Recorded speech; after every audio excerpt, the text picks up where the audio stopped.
In this part 3, let's get into box plots, which will give us an easy way to look at the outliers and also to understand whether there is too much spread in our data set in terms of consistency of performance across some dimension that we want to analyze.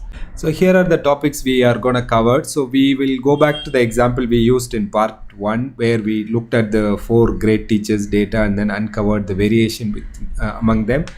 And then we'll start off having covered histogram in the last thing. So let's take this data and then do a histogram using this and see what it can tell us. Is it helpful? Why do we really need box plot?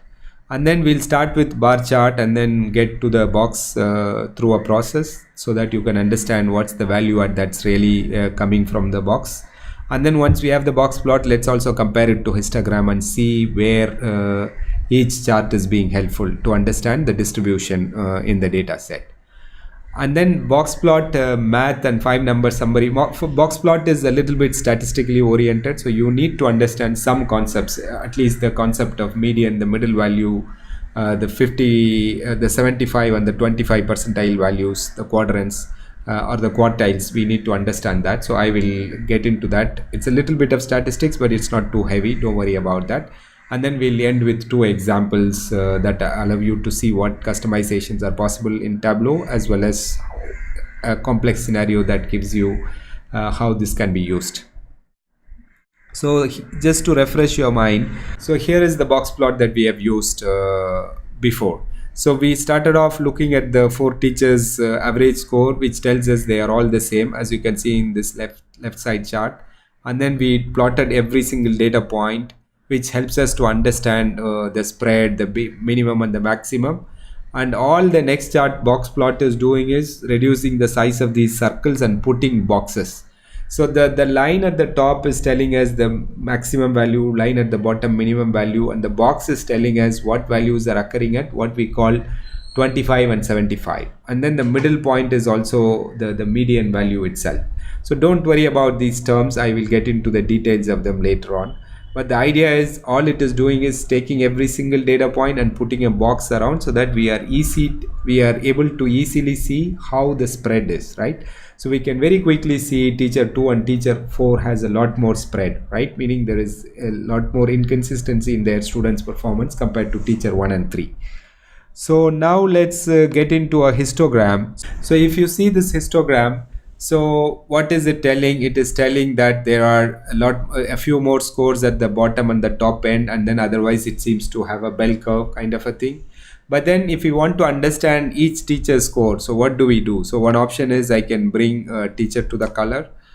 This gives rise to this very confusing histogram, not really useful from any perspective. So the better thing is to move it to rows. And then now the histogram is divided for each of these teachers.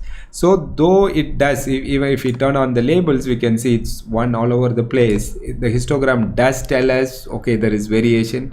But if you look at this teacher 2 itself, right, so this is confusing. This is not an easy presentation on the eyes. And if you have more data, this is not very helpful at all. This is where I think the box plot can really help us to visualize the overall scene. Whereas if you want to break it down to sub compartments and group them together, the concept of grouping is the paramount thing when it comes to histograms, right? So whereas if you want to look at the entire picture at once, I think box plot is a better thing. So let's start our journey with bar to box. So here we have bar, which is giving us all the values. What we want to do is go to this mode where we want to list every single value. How do we do that? So we go to this and then we turn off the aggregation. Right, so what's happening is Tableau has 30 data points. So if you see here, so there is 30 students data here, and then so since we have 4 teachers, Tableau has summarized all of them into this by, so each teacher's data students it takes and then puts an average, and that's the number we got, 80, which is all equal. So now if I disaggregate, every single point is plotted. We can see there are students who have scored 140, 150, and then there are students who scored 10 and 20. All of the data is listed here, right? So that's what the circle plot is the default when we are displaying every single value. Now let's put a box around this. So this is what is happening. So we took that circle plot, we put a box around this. Now you can see them side by side. So as we have already seen, so box plot helps us to visualize the spread by putting boxes, putting the lines on the what's called the whiskers at the top, at the bottom, so that our eyes are easily drawn towards what's happening. Yeah. So if you compare box versus histogram also, now we can see especially this one. So let me turn the axis around. So now you could see, compared to this chart, this tells us a lot more, right? This chart does not really tell where the middle 50% of the values are falling. It does not help us to visualize that, whereas this chart does really help us to visualize what's going on, right? This chart does not tell us the frequency, right? So whereas here we can see a peak here, this does not tell us that, right? So this is only talking about the spread, the min and the maximum values. So there's slightly different purpose for which we use these things. Yeah. So having seen that, so now let's return back to the topics. So now it's time for us to look at the box plot math and what's called the 5-number summary. So here is the data set. We have about 10 values here. So as you can see, there are 10 values here. The first 5 values, I'm going to highlight them in one color. So if you take this first 5 values and then we want to find the middle value of them, this is 100, right? So if you see, there are 5 values, the middle value above it is 2 values, below it is 2 values. This middle value is what's technically called the median. This is at the 50th percentile, meaning at this level there are 50% of the values which are below it. So that is the value of median, right? And then the same thing we could do for this second data set where we could find the middle value, right? So if we take this larger data set and then we want to find the middle value, we could see there are even numbers. So there are 2 values that are falling in the middle. We need to take an average. So if we take this 80, so in a box plot, all it is doing is it's plotting, putting a dot at this 80, which is the middle point, so that there is equal number of points above and below. In case of odd number of points, in case of even like this, there's some small variation. And then it is taking this first half of the data set and then finding a middle point, and then second half of the data set finding a midpoint, median point, and then this is where the box is plotted. So the box that you are seeing is just telling us what is the 25%, what is the median of this first portion, what is the median of this second portion, and then what is the right middle, right?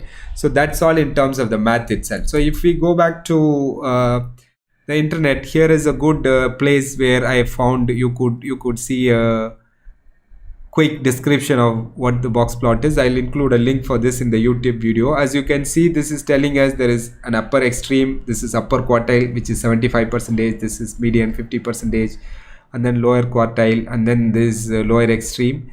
So the possibility is this line itself, the whisker can end at the final point, min and max, or it can end a little bit below that. So there is a concept called, the length of this box is called interquartile range. The statistician who invented this box plot, so he took the value of this interquartile range and then multiplied it by 1.5, and then he drew these upper and the lower basically hinges. Anything which is outside of that, he called it outlier. People more or less have stuck to this. In Tableau you can use outliers using the same formula, or we can extend it from the min to max, you know. So that's all with respect to math of this. So just a quick summary. So here is a quick summary I found. So we are plotting 5 numbers: the min value, the maximum value, the quartile 1, the median of the first half, the median itself, the median of the second half, quartile 3. So the box size is telling us what's called the interquartile range, the middle 50% the values, how spread out they are. And then instead of minimum and maximum value, we could also plot what is called the 1.5 times the interquartile range itself, right? So the essence of this is anything which is basically outside that 1.5, which is this whisker thing. So if you have points that are plotted outside that, so that is an outlier that we could explore. Yeah. So this was a simple chart. Let's now turn into something much more complex, and then we will see where outliers are coming in. So here is what I have done. So we took superstore data. So let me put it in presentation mode. So here the question is, how is the discount percentage varying across regions and segments? So you could see this is the segment, consumer, corporate, and then I have plotted regions under them. So you could see the values are going from 0 to 80%. And then the interquartile range does not really go all the way up to the maximum value. It does end earlier, right? as you can see, if I click on this central, right, so there is central seems to have a lot more spread in terms of their discount, right? And then they most of the extreme values, outlier values, are coming from the central region in itself, right? And then these other things, which is east, south, west, they seem to have a much lesser range, really. So there is a lot more spread in terms of the discount in this central region, irrespective of which segment it is falling in, right? And then in the home office segment, there seems to be a lot more outliers. So that's the whole idea of box plot. So you could divide it into along any dimensions and then see how things are. So now for the second demo, so here is what I have created. Here the question is, first we want to understand who are the exceptional customers for each category. So here I've plotted sales, and then on the axis, the x-axis, we have category and subcategory. So there's furniture. Within that furniture we have bookcase, chairs, and all of this is going on, right? And then I also colored them by segment, so by putting things on the color so we can see. And then we want to also answer the question, is there a pattern or trend over time, right? So now if I click on one of the segments, we can see how the values are, right? So in consumer segment, there's a lot more outliers. Corporate has less outliers. Home office seems to have even lesser outliers, right? So how do we add? So this kind of gives us who are the exceptional customers. These are the customers. We can go into details of them to figure out why this kind of a sales has occurred, and is it repeatable? Can we actually understand any pattern by segment? But then how do you, in a complicated chart like this, which is already full of the screen, how do we see the trend over time, right? So let's minimize this. So the traditional way is, if I go and double click on the order date, now this is going to divide it like this. This is a mess, really. This is not very helpful. What I would suggest is bring it to this pages shelf. So pages is, for example, for each value of the year, we can look at the chart at once. For example, focus here. So there are 4 values for the year. So as I click here, the chart is going to show us what year it is doing. So from 2014 we meet to now 2015, so 2016. So now we can see suddenly in 2016 we seem to have given a lot more discounts. The variance, you can see things were not so spread out. In 2016 things seems to have a lot more spread out, and 2017 the pattern continues, and in some of the segments you could see the spread is increasing. So this is the kind of example that we could build. And how do we build something like this, right? So let's start off from scratch and see how we can build something like this in Tableau. So I started off by looking at sales. So the sales is here. So this is the sales, and then we wanted to now look at the box plot, right? So now if you go to box plot, so now it is saying it needs 0 or more dimensions. So we don't need a dimension.